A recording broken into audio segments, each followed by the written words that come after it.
Everybody loves the word resilience. But the truth is, most people do not find out what they're made of when life is easy. They find out when life hits hard, when plans fall apart, when identity is shaken, and when they have to decide whether they're going to stay down or rebuild.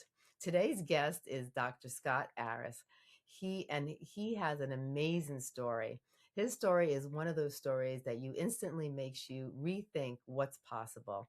He lost his left leg in a motorcycle accident and he returned to full active duty in just 10 months. He served two combat tours, went to earn a PhD, and became a professor, and built ACE Consultant into a 5,000 Inc. 5000 recognized company, grounded in service, urgency, and doing what the right thing. But this conversation is much bigger than that. It's one man's story. It's about adversity, and it can teach us all about leadership, innovation, discipline, and how to build life with purpose after everything changes. The real problem is what happens when life changes overnight. Now, I am so I admire everything that you went through, Scott, and I just want to like get right into it because this is such an exciting topic for me because so many people get stuck in life and they need to know how to get past that and build that resilience within them. So let's start with the moment that life changed everything. When everything changed for you. A lot of people that are listening to this have been hit by something that they didn't plan for. Maybe it was a loss, a health issue, a business setback, or a moment that completely disrupted their life. They thought that they were building. You lost your left leg in a motorcycle accident. And instead of letting that define you and make it the end of the story, you made a decision to rebuild. Can you tell us a little about that and the story behind it? Absolutely. I thought you were going to ask me for a story on resilience, and I was writing on my notepad here, and I was like, "Which one?" Difficult situations in my life. It's good being here with you today, Stacey. So in 2002, I had just been promoted to Chief Petty Officer in the United States Navy. I was a CB. Basically, we do construction, and me and my wife were going 2 days later. Me and my wife were going out to dinner to celebrate my promotion. And I happened to, I was riding my motorcycle. She was taking my kids in her car. Uh, I got off on an exit, was going down a 2 lane road, and a lady came across the center line.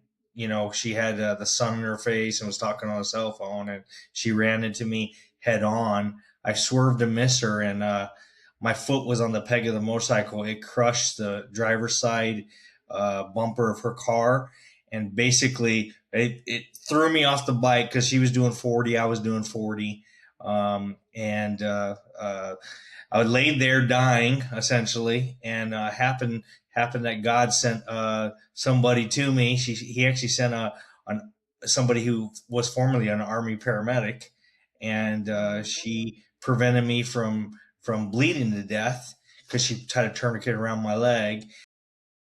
Got in the ambulance. I don't remember much, and then my wife. I remember waking up and I was in the emergency room, and my wife says, "Hey, they want to take your leg. It's just a bag of bones at this point. Are you okay with that?" And so I said, absolutely, do whatever you got to do to keep me in the Navy, because the Navy was everything to me at that point in time. And I also, it was a matter of being able to earn a living for my family. And so, we had three little kids. They're all under the age of 5. So anyhow, so I lost they took they took my foot that night. They took my leg halfway up. Um, a couple days later, I had a total reconstructive knee surgery, and my femur had broken into 3 pieces. So they had to piece that back together. So it was actually compound femur fracture. And so I spent the next I spent the next 3 weeks recovering from those surgeries, and I went back for additional surgeries. Spent the next 2 months recovering from those surgeries. Went through another series of surgeries, and so that happened in February of 2002. And so I was running on my. I was starting to run on my prosthetic the end of April. It was about 9 weeks. And so after they had cut my leg back open and gone through all that trauma, so then I spent the next period of time recovering for the Navy, and the Navy didn't make it easy. They wanted to retire me. I didn't want to Mm-hmm. get retired, so I just I chose to fight them, and so I was losing. And then one day, and this is really interesting. One day I happened to be in Mississippi. That's where I was stationed, and I heard that Senator Lott was coming through. He was the a senator, a GOP senator from Mississippi. He was also the Senate head, the chair of the Senate, and so I thought maybe this is my opportunity to get something in front of him. So I wrote him a letter, put it in an envelope, went to this. They were commissioning some housing there, and I walked up to one of his aides and said, I would like you to give this to Senator Lott. And he goes, "What?" And they said, "Okay." The next day, I got a phone call from Senator Lott's office asking, "Okay, we want to help you. What can we do?" And at that point, I had passed everything. I had ran the mile and a half. I push ups, sit ups. Also requalified with everything I'd done from driving a stick tractor trailer. Where I'd get to use my prosthetic to rappelling, for disaster recovery. So I was just waiting for the Navy to say something. Well, the Navy, all the way to the only person who approved me saying the Navy was my commanding officer. Everybody else in the chain of command, all the way to the chief of naval operations, disapproved me. So Senator Lott called me back and said, "Here's how we can help. We're going to do a congressional inquiry on you." Mm-hmm. And as soon as the Navy saw that, obviously the Navy wasn't happy. so, and they basically about literally an hour later, I got a phone call from a medical doctor that said, "Hey, I was appointed by the Navy to review your case, and I may have to call you ask for questions." Put down the phone. Literally 30, 45 minutes later, he called me back and says, "Well, congratulations, you're back to active duty." So, Wow. so the funny thing is that when I went up for orders, that tells you where you're going to go next. They they decided to send me to Iraq during the Iraqi and Afghanistan war. So I always tell my kids, beware what you wish for, because you may very well get it. So I Yeah. spent three more years there, and then I retired from the Navy.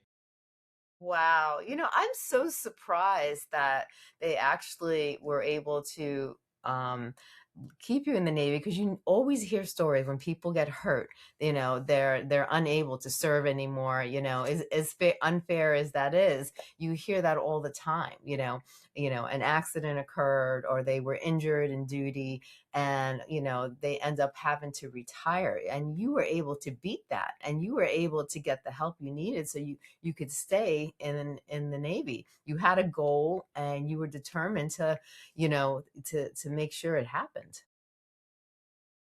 Yeah, and the funny thing is, I tell people when I talk about it, is when you go through a difficult situation like I had to go through, it really defines who you are, because who you really were, it comes out. And I was always on top of things, and I was always trying to be the best at everything that I did, and that played in exactly to when those situations occurred.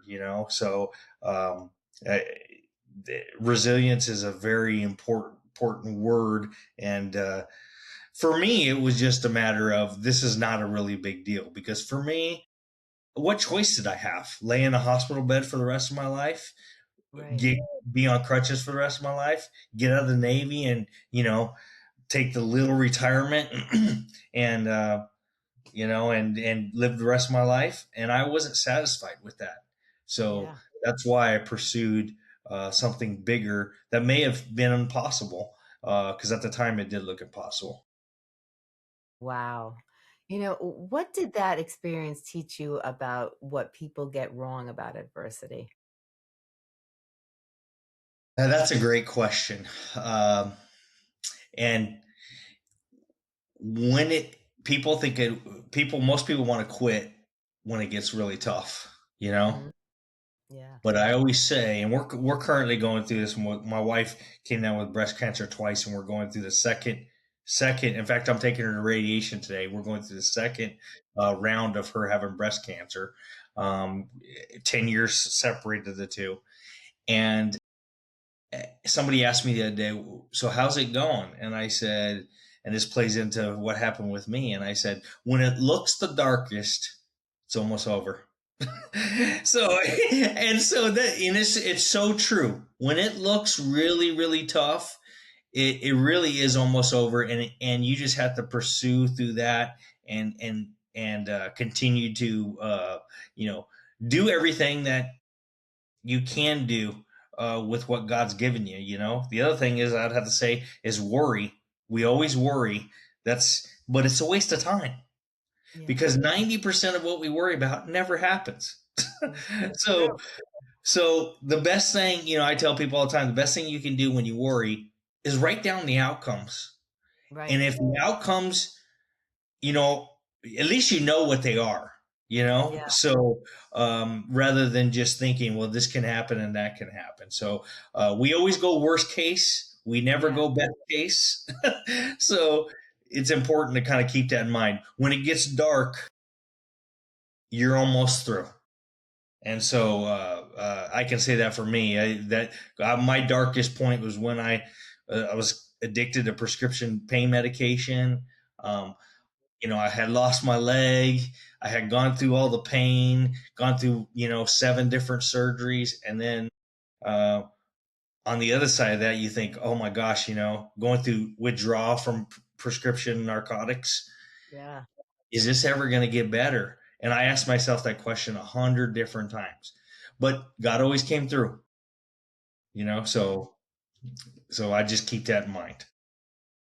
That's a great way of looking at it when you said when it's dark, you're almost through it because usually people don't look at it from that perspective. Usually people see when it gets dark, they give up, and they kind of fall apart or they just get stuck and they kind of hide in a hole, because it's just they don't know what to do next. That resilience, is lacking at that point because they're overwhelmed with emotional feelings that they just kind of crumble up. But when you look at it that way, when it's the darkest, it's almost over. That's kind of powerful. That's really, emotionally powerful because when you think of it that way, that gives you strength just in itself. Absolutely. And I'd have to say, and like most people who deal with any kind of addiction, which I dealt with, I always tell people all the time, you know, I'm a, I'm a recovering, you know, and I say that because when you recover from something, regardless how many years it's been, I mean, I haven't touched OxyContin in 20 years, Yeah. so, but you never lose that. And if you want something to beat you down, addiction will be the thing that beats you down. I tell everybody I would have rather lost my leg again than to go through the prescription addiction withdrawal. So after being on narcotics for 8 months, it was really, really tough. So, Yeah. but part of that was having a higher purpose, and my higher Yeah. purpose was number one was God left me here. There must be something left to do. That was the Mhm. first thing. And the second thing I said was, uh, if I lay down now and I had little kids, that's what my kids will remember. Yes. So that pushed me and my wife for that matter. So for me, it was a matter of earning their respect through those challenges. Oh, yeah.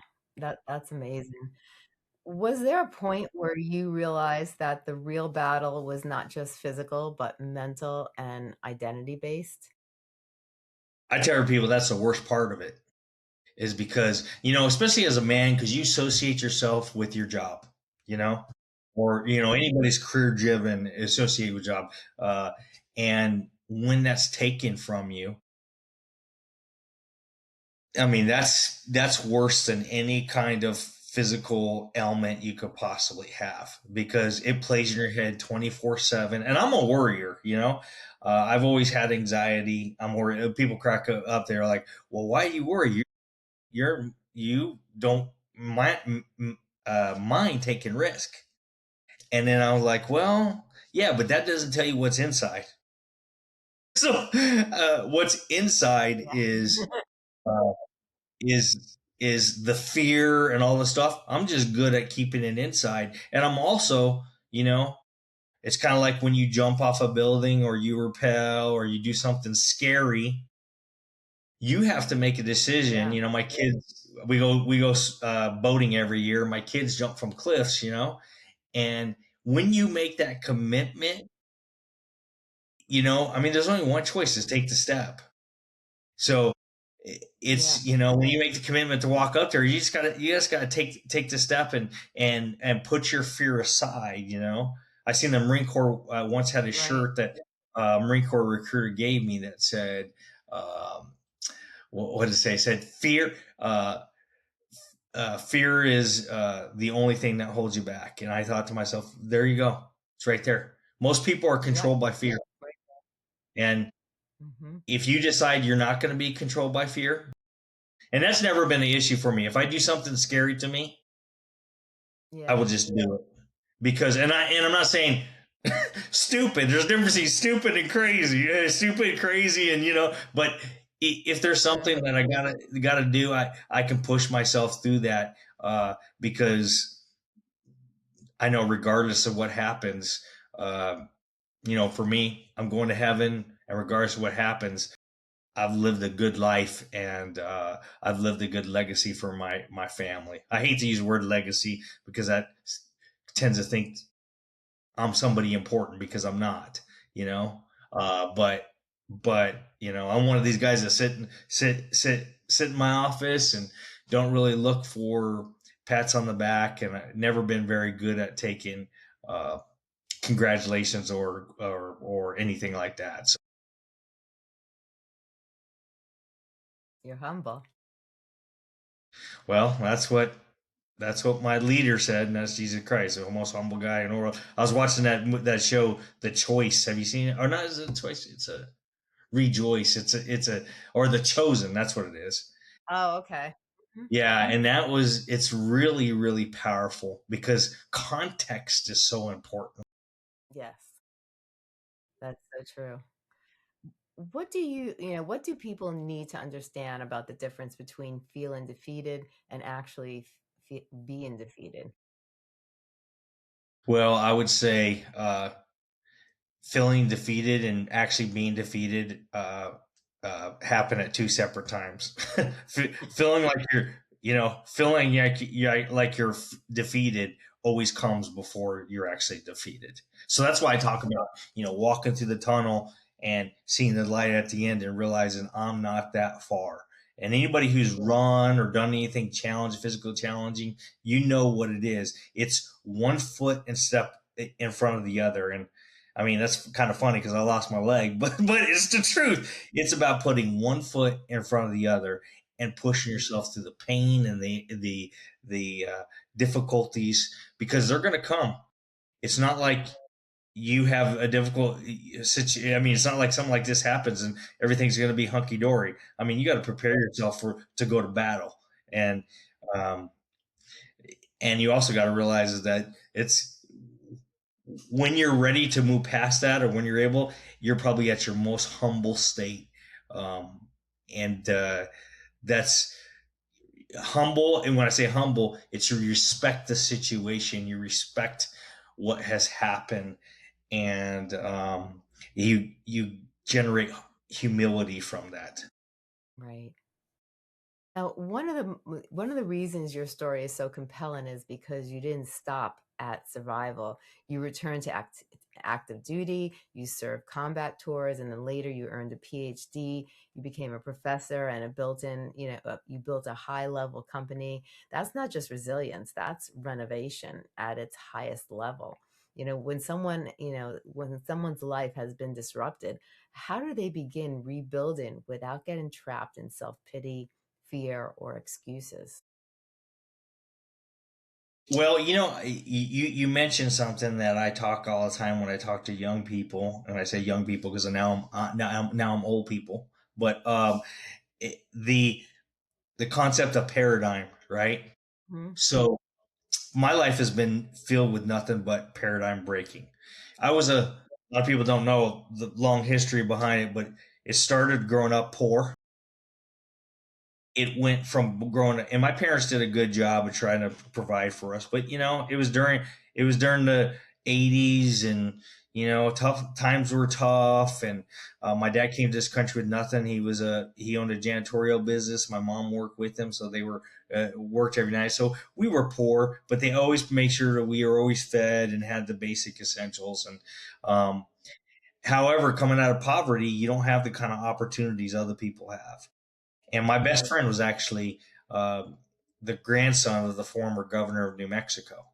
And Oh, so wow. seeing his life was really tough for me because I had a lot of envy for where he was and the opportunities I had. However, I decided that wasn't going to be me. So, because of a situation, I had to drop out of high school, a family situation, I had to drop out of high school. And so, you know, I joined the Navy, went to boot camp. It was funny when people talk about like what are some of the paradigms that you broke in my life. Well, I'm a high school dropout, and I have 5 college degrees, one of them being a PhD. I came from nothing, and we have a company with 223 people currently. I started with me, and is able to grow. But the whole point about excuses is important. It's easy to do nothing. Hmm. You know, it's Yeah. it's easy to be tied up in self pity because I have done that. I'm not sitting here telling you, hey, I'm not never gone through self pity. I never lacked resilience. I've never not had a paradigm that I didn't break, or I never gave excuses. I did that just like anybody else. Right. The truth is that what I say didn't affect what I do. And Right. so I guess that's probably the most powerful thing. Is we're gonna have doubts. You just got to push through things with some type of belief, either in a higher power or yourself or somebody else for that. Right. Oh, that's so powerful. That's such an important message right now because so many people are waiting for confidence before they move, but usually confidence comes after the movement, not before it. What did discipline action look like for you in the earliest stages of rebuilding? Well, it's going down when someone doesn't tell you to do something. You have to develop that habit, develop that uh, muscle memory. That's what I call it. Like Yeah. I would get up in the evenings and jog. It became that's when I took a nap in the afternoon. That's when I woke up, and that's just what I do. And I didn't think of it as an option. Also, I'm big into writing stuff down, and I know people talk all the time that you're more likely to achieve success if you write it down. That's totally true. Every year I put goals down. You never stop having goals. I once Yeah. heard the best CEO is a CEO who can, and they did a survey, is a CEO continues to learn. And you ask yourself, there's a group of people that highly successful people, they've already done the things that they need to do. They went to school, they learned their trade, they learned about leadership, but they still read, they're still actively engaged. And so it's never order, and excuses just compromise that completely. There really is nothing there isn't really nothing impossible uh, when you break it down into simple, easy daily tasks, and that's where I think people miss it. Like I said, hey, I want to return back to the Navy. Well, that's great, but what does that look like? What are the steps to get there? And so, once again, taking that anxiety, writing it down, and putting it into an executable plan. Right. Well, that's great advice. And we're in a moment where leadership matters more than ever. People are navigating uncertainty, rapid change, and a lot of pressure. Like the best leadership voices right now are talking less about control and more about adaptability, trust, and clarity. You've been led in the military, in education, and business. What does adversity teach leaders that success alone never can? Well, adaptability is the key word there, right? The ability to we call it in the military contingency Right. action, right? And we call it that in business too, but it's having a plan of what you're going to do. Right. The Yeah. best way to be adaptable is anticipating the things that are going to go wrong. You know, and I talk about that with all my people all the time, is about anticipating, looking at preliminary indicators, not just lagging indicators, Yeah. and and being ready to, because when you're prepared for a something going wrong, you're like, okay, we prepared for this. This is what we do. Like a Yeah. fire on a ship in the Navy, they train you that if there's a fire, you're part of this fire team. This is what you do, and we run through drills, because muscle memory. And so when Yeah. it happens, and we're there to make it occur. Navy SEALs, reason they're the best in the world is because they have muscle memory. They do it every single day, and they practice, practice, practice. That's so true. Now, how do you lead people when the environment is uncertain and you don't have all the answers? And I was just talking to my management team about this. Hmm. Um, when there's uncertainty, the best thing you can do is be honest. You don't need to make a conclusion or falsely tell people, hey, this is what's going to happen. So I'm always in uncertainty. I always try to be this key word, and that's try to be authentic. I am who I am. And I guess that's what a lot of people say when they get old. But the truth is that I am who I am. There's some things that I can change, but there's a lot of things I can't. Right. So, you know, being authentic with people, and this is who I am, people respect that. People understand that. But uncertainty is opportunity. Hmm. And that's what, every time this happens, I always go back to, the whole concept that when there's uncertainty, there's a hidden opportunity there. And I go back to a story real quick of during when COVID happened. Everybody knows when COVID happened. I, they put it on the news. They were closing down, and everybody's working remotely. And I got my management team together on Teams, and we, first of all, we prayed and we asked for guidance. Secondly, we said, okay, this is what we're going to try to do, and every day we we changed or did something different. We probably tried 100 different things, but ultimately, we were able to be successful because we pivoted from one position to another. And here's a great example. One of the things that was in need were people that um, could occupy job sites. Um, when the management crew went away, or here's the other one: is a COVID rep. We had to have someone come in and check everybody's temperature, and because we do construction staffing, the management staffing, along with scheduling and other services, Yeah. that opened an opportunity that didn't exist and doesn't exist today. Right. But if you're not willing to adapt and move, and that's what we were looking for. Okay, if this is down, what else is up? Right. So But I love uncertainty, and I hate to say that, but I love uncertainty because that's where my company and myself excel.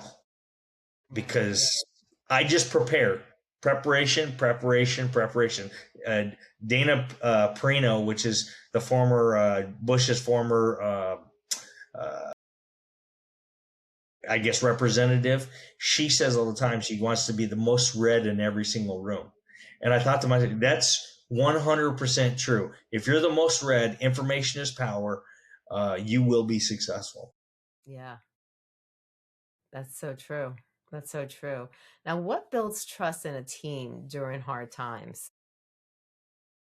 Well, what I mentioned before is probably the one leadership trait I believe is the most important is just being authentically who you are, you know, Mhm. and and then more importantly, surrounding yourself with people who have strengths where you're weak.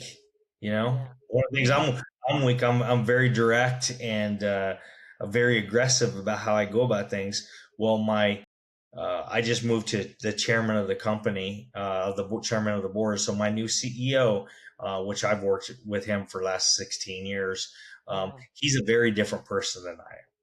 But that's what you have to have is have to Right. have that little bit. So he slows me down, and I don't mean in a bad way. He slows me down in a good way because he makes me think.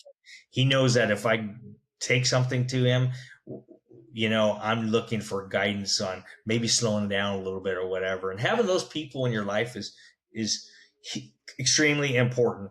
And we have the next CEO after him preparing the CEO, in training. He's like me. Yeah. So, and then his partner is just like Matt, which is my CEO. So you have to be deliberate, you have to be intentional, Mhm. um, and and that's the key, intentionality. Right. Now, a lot of people want, transformation, but they don't want the structure that creates it. You talk about, perseverance, leadership, and belief in yourself. But I want to get practical here. Where does discipline fit into the comeback story? Well, that's tough when you're laying in bed and you have a whole bunch of pain, and you don't want to get up, and drugs don't make you exactly happy to get up and do stuff. Yeah. But I never looked at something as I have the option to do. I always looked at something as I have to do. Yeah. So, as I said before, I have a hard time understanding why people make a big deal about this because I was just doing what I had to do. You know, I Right. just I just got up every day because I had three kids, three babies, had my wife who worked and took care of the kids. What am I gonna do? Am I just gonna lay down and do nothing? Right. My Mhm. kids got to eat. I Yeah. also, and as I mentioned before, people look to me. My older brother, which was also in the Navy. After my accident, he came and stayed in the hospital with me, which I greatly appreciate. So if he's listening, I'm going to greatly appreciate that. But he said something right after I lost my leg that I really thought was impactful. He said, Scott, they couldn't keep up with you before, and they're going to have a difficult time now because who you are is put on display. You can't hide being Scott anymore. You're the guy who lost a leg. You're the guy who dropped out of high school and went and got a PhD. You're the guy that started a company from nothing, and and we've grown into this massive monstrosity of a business. Yeah. And that's just discipline is essential, really, really essential. But it starts with being intentional, writing Yeah. it down. Uh, on my calendar, I have every morning. I have everything I do. If I need to review my iPhone apps to make sure I'm up to date on everything, that's in my schedule. So it's about that intentionality. I love that. Now, For someone who is listening right now who feels overwhelmed or discouraged or scattered, what is one discipline that they can start immediately that begins to change their whole trajectory? Well, congratulations. We all feel overwhelmed. That's the first one. That's the first lesson is because you're not alone. That's an important thing to remember. People Right. have gone through this before, and you're not alone. So for me, when I lost my leg, I looked at other people who were able to return. You return, and Navy didn't have too many people, so I looked at their stories, did their research on their stories, and uh, I'd have to say when I feel overwhelmed, I stop and I pray. And the reason I stop and I pray is because realizing that I'm not that important, Hmm. and that the ability for me to have control in this crazy world is next to nil. Right. You know, and I just turned that over for me as I just turned that over to God for me. And people ask me, you'll see the Christian fish on the part of my logo. And that's because, and we're a Christian organization, we give 10% of all of our profits. I was also going to tell you, I didn't mention during COVID, my team came back because I asked them, spend the night, decide, give me some options of what we should do, right? Because any good leader listens to all his resources. Yes. So they came back, and every one of them provided an option, like, uh, cut this, do something different, all those things. And one Right. thing that I think people missed was we tithe as a company. And for me, my faith is very, very important. So the 10% that we gave, I just prayed and I told the team, and it was on my heart. I just told the team, you know what? We give 10% normally, but this year we're going to give 15% because we're putting it in God's hands. Right. And everyone thought I was crazy, but we grew 20%. So, and you can say, well, is that due to your duty? You are praying. Listen, I don't know, but I would come to believe that it's bigger than just me. When people are struggling and dying on the vine, we're sitting here excelling. So you can't say it's just because of me. Uh, so there's got to be something more. I mean, obviously it has to do with our people and a lot of different things, but it's kind of like when Michael Jordan scored 68 points, and they interviewed one of his players that came off the bench late, and they were just trying to get everybody, and he scored 2 points, and he said, "Well, Jordan and I won the game." And I feel like that sometimes. I feel like, well, you know what? God scored the 68. I scored two. It's tough for me to take credit like that. But welcome to the club if you feel overwhelmed. We all do.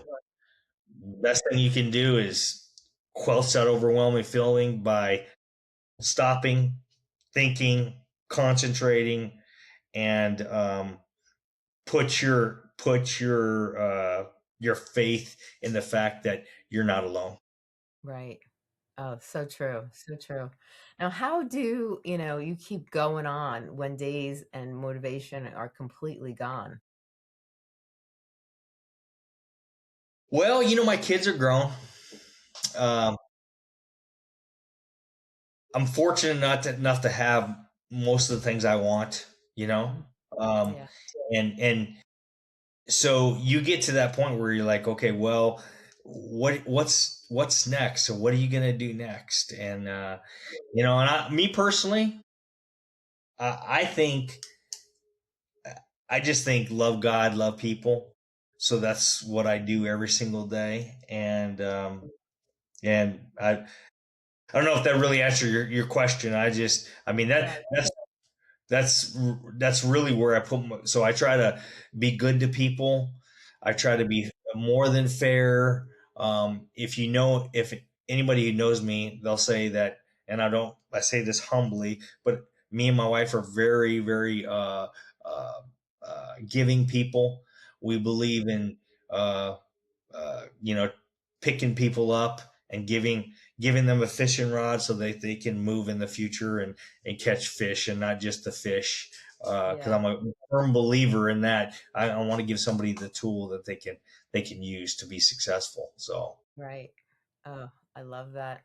One of the most powerful parts of your story is that your path didn't just come about, through personal success. It came about service through business, teaching, writing, and helping others find confidence and direction. That's important because a lot of people today are not just asking, how do I succeed? They're asking, how do I matter? How do I do something meaningful with what I've been through? How has service shaped the way you lead and the way you live? well, anybody's ever read the book A Purpose Driven Life? It has a literary hook. People who don't. I've written 3 books and I learned a lot about writing. A literary hook is when somebody reads the first line of your book and wants to read the rest of your book, right? So you want to say something impactful, that first one.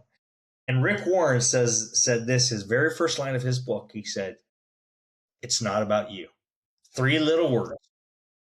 And when you think about it like that, when you think that way, selfishness, greed, all the bad things that people do Yeah. really come out, really go away. Um, and that's and people say, well, if you're so humble to think, hey, first of all, I'm not that humble, and secondly is that it's not about you, then what is it about? Yeah. And I always tell people to put your faith in something that's infallible, because everything will disappoint you, whether Hmm. it's your relationship. I've been married 30 years, and whether it's your relationship with your wife, or your husband.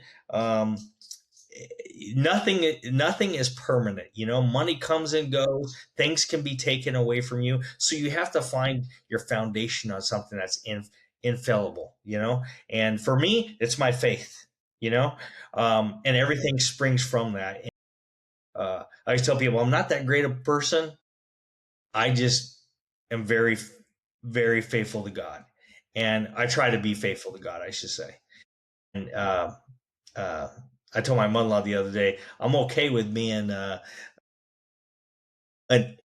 ignorant nobody. And that's kind of the truth. I just, I want to help the people I can impact and be involved in my community and with the people I'm able to touch. And I don't really waste a lot of time with other stuff. I love that. Do you think one of the fastest ways to get unstuck is to stop obsessing over yourself and just start asking, where can you contribute? Absolutely.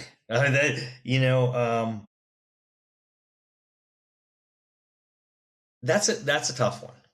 you know, um, because having it not about you is just so important. I one of I've written 3 books, well, actually 4 books, and then because one just came out, and my first book I wrote, um, it was titled "Pick Up Your Mat and Walk," and it had a subtitle "Success Through Adversity," and really there are, and by the way, I'm not trying to sell a book here, but I give 8 points in the end. It's really not a book about me, although my story is told in that book. I kind of Yeah. give you an 8 point plan of things that you need to do, and that goes beyond obviously our time here today. But we I would highly encourage you to whoever is listening to this to pick up that book and read it. My second book is called The Formula for Success, and Hmm. there's a formula, and it's really simple. It looks a little different for each of us, but there is a formula out there. 7 Habits of Successful People didn't sell millions upon millions of books just because people are not interested in being successful. Eh, Right. You know, I always tell people buy my book. It's $25 paperback. I love that. I think, this is where the conversation really becomes incredibly useful for the audience because a setback can either become a story that you hide behind or a strategy you build from. What are the practical steps, for turning challenges into opportunities? First thing I said about, driving out the uncertainty as best as possible. Right. Understanding what you're dealing with. And probably the first one that's having, I guess the best way to say it is having clarity on the adversity. Right. Once you have clarity on the adversity, is take that and say, okay, like I remember when I wanted to earn my PhD. Okay, what does that entail? So I Mhm. got up, I looked it up, got a plan of all the courses, laid it out over a period of time, um, put in my schedule to have a certain amount of study time every single day. Um, and by going through those steps, you take a big concept and you break it into little chunks that you can eat. That's how like we always tell our kids, you can't eat the entire stack or the entire chicken. You got to chop it up and eat it by little bites, because a little accomplishment today means a lot of accomplishment when you multiply it by 500. And Yeah. that's really it. I mean, we have 365 opportunities every year. Mhm. 360. I mean, think about that. We have 360 times you can go to the gym. 360 times, you can study. I mean, I can go on and on about it, but those daily things are really the difference Yeah. maker. Adversity presents opportunity, and it's a matter of taking that opportunity and breaking it into pieces that are manageable. I won't say easy, because nothing's easy, but Right. you don't need to go into gym today and jog 3 miles. You can start with a 10-minute walk. Right. And I think that's where people overcommit from the beginning. Every January, everybody, the gyms are filled up, and the reason gyms are filled up is because everyone thinks I'm going to lose weight, and they go at it hard, really, really hard to begin with, and they can't maintain that momentum. So, Yeah. Harvard says is 27 days you develop a habit doing something 27 days in a row. True. Mhm. If you don't believe it, your body gets used to it, and that's just, when there's time naturally. When you have to get up in the morning, I'm sure that we've had all this. Is sometimes you wake up and you don't need an alarm clock, Right. because your body just knows. So Yeah. that muscle memory. Mhm. That's true. What I do have to you say have the mental memory. Yeah, So it's go ahead. true. It's when you do things consistently, I find myself automatically doing it without even to need to remind Mhm. myself after a while. Even like you said, with sleeping, if you're on a pattern and you keep doing things over and over and over again, you'll automatically be your own alarm clock and you'll wake up naturally. It just happens. Absolutely. What do high performers do differently when when life hits them really hard? First off, obviously, don't quit. you know, um, but it's having a mentality that regardless of what it is you're going to do everything in your power, and having a realization that you can't control the outcome, Yeah, but you surely can control what you do. yeah, And your odds are greatly increased if you do what I just said, breaking everything down um, to reasonable level. But I think it goes more than that. It's about being responsive, uh, being absolutely committed. That's probably what most people say is, you're very committed, and I just, I don't really look at it that way. It's a mentality that, and you can see it in people. One of the reasons we run a staffing company, because I was recruited of the year when I was in the Navy, and then I also, we had very successful staffing companies. As it started with, it's still there. You know, uh, we have tons of people in the field, about 180 ish in the field right now. right. But you can cite a high performer. It's actually pretty simple. You got to ask them questions like, and forgive me, and this is more important than being a high performer, is the ability to identify a high performer. Because if you do that, um, you can see what you need to do.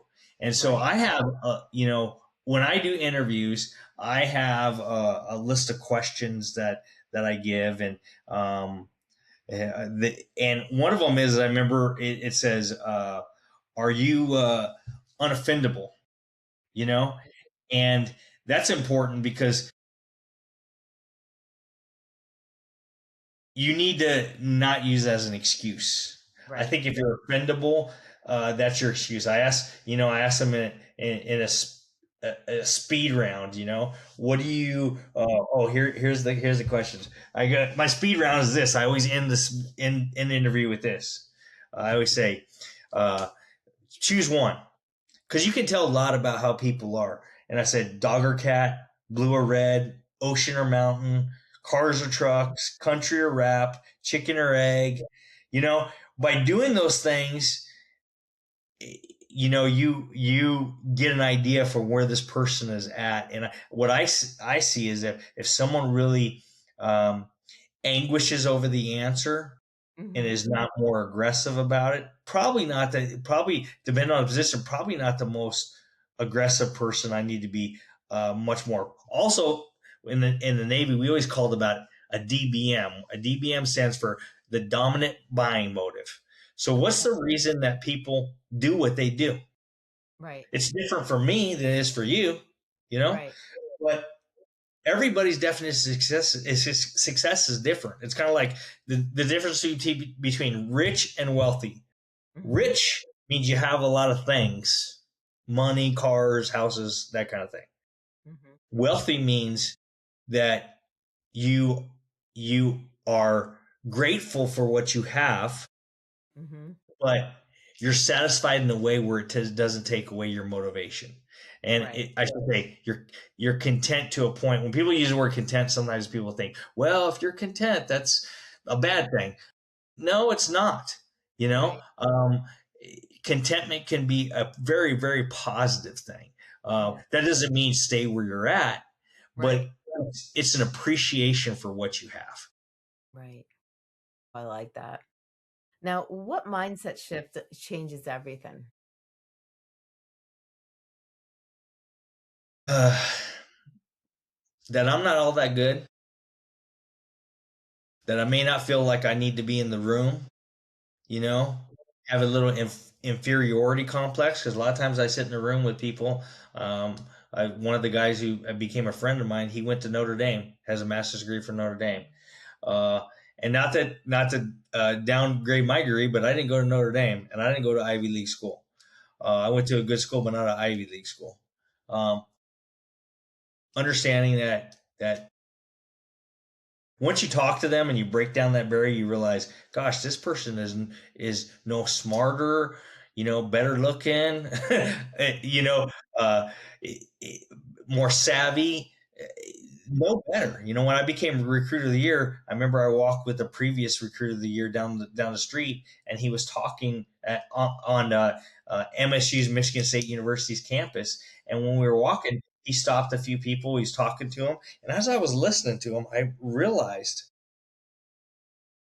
I'm not that far off. Right. And once again, engaging, being intentional. Intentionality is everything. Everything you do. You want to lose weight? Be intentional. Go to the gym. Watch what you eat. And it's Right. more just going to the gym. It's also realizing that probably I read a book, so like 82% of your ability to be healthy has nothing to do with what you do. It has to do with what you put in your body. You know. So eating, because one of my older son was a bodybuilder, and he's like, the hardest thing wasn't working out; it was learning to eat rice cakes.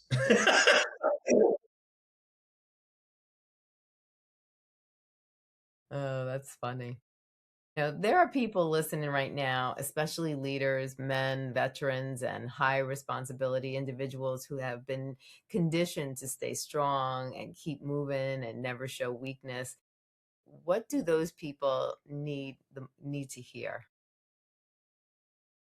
Well, one of my executives, which is a very very smart man, he came to our company after working for a construction organization for about 15 years. A very very smart man, good man too, good Christian man, has a really good family. I really respect him a lot as a person. And Joey, you listen to it. This is I'm talking about you. So, but one thing that has helped me and the reason I have been able to be successful is just be who you are. I mentioned that 4 different times in this thing, but I can't say that enough. Be who you are and Yeah. surround yourself with people who are not you, you know? Mhm. So that's really, and I was in a meeting one time and I got choked up because of a certain topic. And I showed my emotions, got choked up, and actually I teared up a little bit. And I showed my emotions in front of my entire management team. And it's like one of those emotional times. Everybody gets quiet, doesn't know what Mhm. to say, and Yeah. it was Yep. like that. And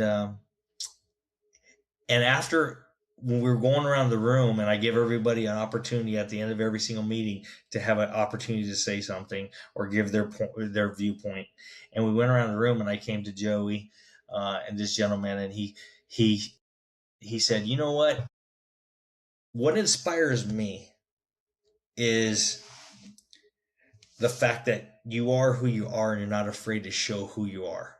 And he said that's different about this organization and other organizations, because people try to cover up their feelings or whatever. People understand when people are authentic, and you can't hide it. You think you can fake it? Nobody can fake it. Trust me, I've been around a lot of people in my life, and I don't care who you are. If you don't have noble intentions, Mhm. people will find out. Yes. You know, and so I personally, if you deal with me, I'm big into body language, and reading people, and it's not always right. But man, when people tell you who they are, you got to listen, and they Right. tell you how they are by what they say and what they do. Yeah. 100%. How do people reclaim confidence after they've been knocked down? Well, humility builds it, and I think that there's a lot of big conditioning in there, conditioning on when you go through difficulties. I remember when I first started business, one of my fears was is having somebody sue me, for Mhm. business, Right. because you lose everything. I put my house online, put everything I owned online, and so that was really a tough one for me. Is realizing that, or or or or dealing with uh, the fact that when you talk about, like, what do you do, it's not just humility, Right. it's more than just that. So I don't know, that's all I gotta say about that. Now, when you look at where people are today, overwhelmed, uncertain, distracted, trying to stay resilient in a rapidly changing world, what gives you hope?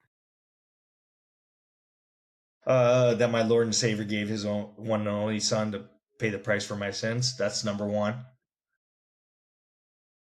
Secondly, and it's not just, it's a lot of people, and obviously we have a priority of people, but it's really about people for me. I Yeah. take pure joy in helping people, and that's my point here, is that if you're hurting, or if you're Mhm. having difficulty, go help somebody else is also worrying about that. And just a brief story, I know we're getting towards the end, but a brief story. After so long story short, I lost my leg, returned back to active duty, fell through an Iraqi oil platform, busted my leg up pretty good. Was medevac back to Bethesda Naval Center, and I had multiple surgeries at Bethesda, and because it I basically had a whole bunch of damage into my leg. So Yeah. I was at Walter Reed, and they put me in a room because I had to share a room with somebody. They put me in a room with a guy that just had returned from Iraq, and he lost both legs, one lower, one upper, and his arm. Wow. And I was pissed off. Sorry, I was upset that I had to go through another series of surgeries, another 5 surgeries, and I had this infection, and I was just in a really bad mood, and was like, "Well, God, what are you doing to me? Why am I in this position?" And then being in that room with him changed. I don't know who his name is. I don't know where he went. I don't know anything, but he changed my life because I was able to see his strength through that resilience Yeah. and through that difficulty, through that adversity. And I get choked up thinking about it, but it's the truth, the helping somebody else is just life changing. People think that, well, it's really being selfish. I hate to say it, but it sounds the opposite of that. But it's being Yeah. selfish. It's looking for hope. It's looking for it is something to do with when you help people. Maybe it's gratitude. I'm not exactly sure, but there's just something there. So what I would tell people to start doing is is just go help somebody else. You're having difficulty dealing with something, prescription drug addiction, go get in a group, you know? Yeah. I mean, go Yeah. help somebody there because there's always somebody else in the world that's worse off than you. Right. So, well, I mean, we've hit the lottery in America. I've been around the world. I built U.S. embassies overseas, and let me tell you, we hit the lottery here. And I don't mean that as being like, or anything like that, but just trust me. I've been to a lot of places, and I tell my kids this all the time because my kids haven't traveled like I've had to travel. Me and Yeah. my wife moved 6 times in 12 years. My first, our first part of our marriage. Um, it's going to get tough. Things are going to be difficult, but Yeah. uh, it's important to overcome those by, once again, intentionality, identifying the issue, and then taking that first step. And that first step doesn't have to be a leap. It can be a shuffle. And so Yeah. that's It's That's amazing. Wow. Yeah. You've written also some really great books. Can you tell us a little about the books?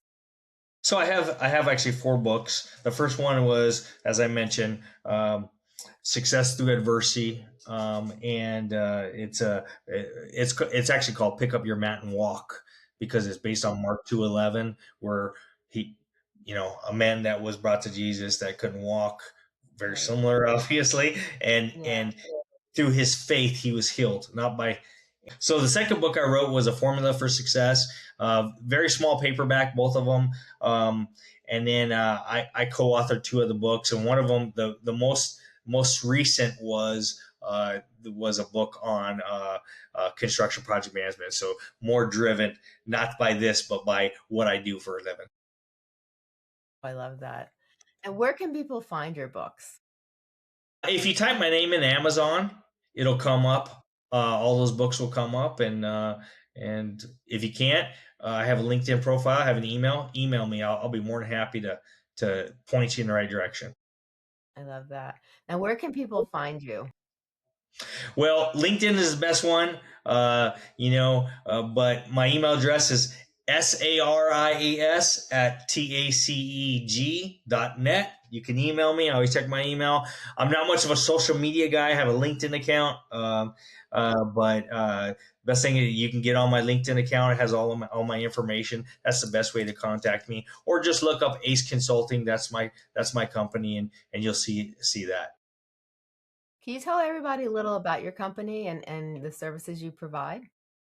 So our company is 4 different sectors. So we do about $30 million in revenue every single year. Have 223 people currently, but the 4 sectors are this: pre-construction, doing construction scheduling and more administrative work for construction projects. Uh, scheduling, plan services, that kind of thing. Second one is staffing because construction, it's more construction related. It's construction management staffing. It's not trades, it's staffing. Third one is training because I was a professor for years, and that kind of falls into what I was doing. And then Right. the last but not least is construction security, and it has to do with a lot of the classified work I've done in the past. I love that. I love that. Yeah, for people that are listening to this today, what is one thing that you would really love people to walk away with from this episode that we've covered all these different topics? And that's a wonderful question. And there's so much to contain in one, but um, Or you have can contain hope. it more if you want. If you want. Have hope, because there is hope, and our motivation, everything comes from hope. Yes. That's so true. That's so true. You know, Scott, I really appreciate you coming on the show today. This conversation has been such a powerful reminder that adversity does not have to be the end of your story, that it can be the moment that strips away excuses, reveals character, and forces you to build something stronger than what was ever there before. And you yourself are a proof that setbacks do not disqualify you. They can refine you, focus you, and prepare you for a level of leadership and impact you, to and make you realize that that you could reach levels that you never thought you could reach otherwise. I really thank you for being on the show today. I thank you. You're a true mentor in many people's eyes. Everything that you've done, even though you're so humble, you really have shown people that anything is possible, that you could overcome crisis, that you can face your obstacles and your fears, and you can make your dreams become a reality, with faith and hope. I always say faith, hope, strength. With those characteristics behind you, anything is possible, and you've shown Absolutely. that, with your story today. And I thank you so much for being on the show. This has been an honor. And I hope that you'll come back and we can talk some more, because there's so many things that you've done and overcame that I think will inspire others. Sounds great. Thank you, Stacy. You're so welcome. You have a great day. You too.